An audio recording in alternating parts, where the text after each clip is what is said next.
Freeze tool allows us to mask or unmask areas with brushes and other ePanel modes. You'll also notice that while I have a brush, it doesn't show or display inside of the brush ring the brush alpha, but we do have a specific brush selected, and if we draw in there, you'll see it is respecting that alpha. And the reason it's black right now, by default, it is more like that. So you can actually toggle the different views within freeze mode. There's, as we saw, black, there's pure white, there are different patterns and things like that. I prefer to stick to the Photoshop type one myself because I'm more familiar with that. And as with the brush, airbrush, eraser, and most of the other tools, it also respects masks, materials, strips, pressure sensitivity, all work with it. It also respects all of the pin or brush options, and it also has its own menu, which I've already pulled down here. So we can show and hide the freeze selection that we've made. We can also unfreeze based off of sub-objects or freeze based off of subjects. Same with materials. We can also invert based off of our current selection. So let's invert that back. We can also smooth it out to make it a little smoother and remove some of the details in there. We can also fill unfrozen. So if we, let's make a new layer.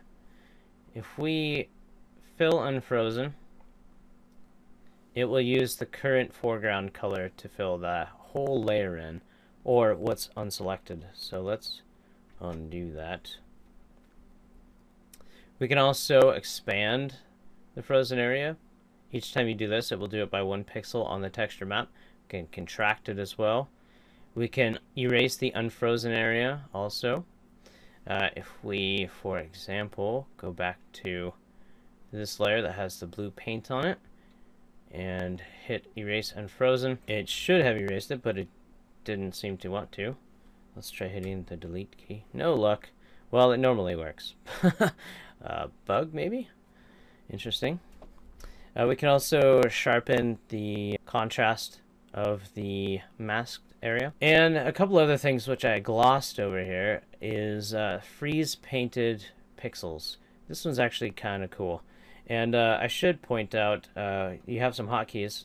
Unfreeze all or Control D, just like in Photoshop. It drops the masked area. But with this layer selected, the panel paint, if we hit freeze painted pixels, that'll freeze everything within the texture map. And actually, let's pull up that texture map. You'll see that all those pixels are now masked out. So that's a quick way to be able to paint in those areas again. Actually, if you hit Control Shift I, that will invert your selection. You can also just hit that button in the menu. And now if you say wanted to have different variations of this and didn't want to tweak it in Photoshop to adjust the hue for whatever reason, we could go in and now, oops, I'm painting with depth and not color. We could go in and just paint another layer, or use the fill tool for that matter to change anything that's blue. Of course, we could always change the opacity of this layer as well to blend between the two. So let's undo that. Actually, let's just hide that layer. Okay, and let's hit Control D to drop that mask.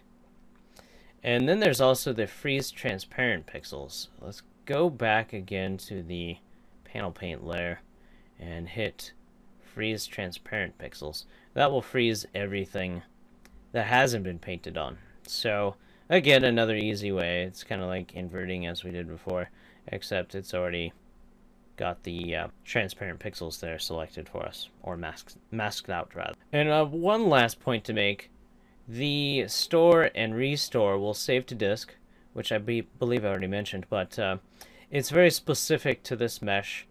Kind of, again, like having a selection set, similar to the high tool, but instead having masks. Then we also have the wand freeze tool. It's very similar to the freeze tool, however, just like in Photoshop, it's based off of where you click, and it has a color tolerance, which you can turn on or off.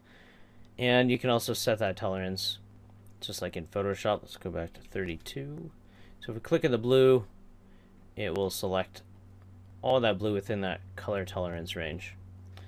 And if you hold down Shift, we can add to that selection. And if we hold Control and click, it will remove anything in a selection. You can also invert directly from this panel as well. So 2 little neat tools that work together pretty well. Thanks for watching.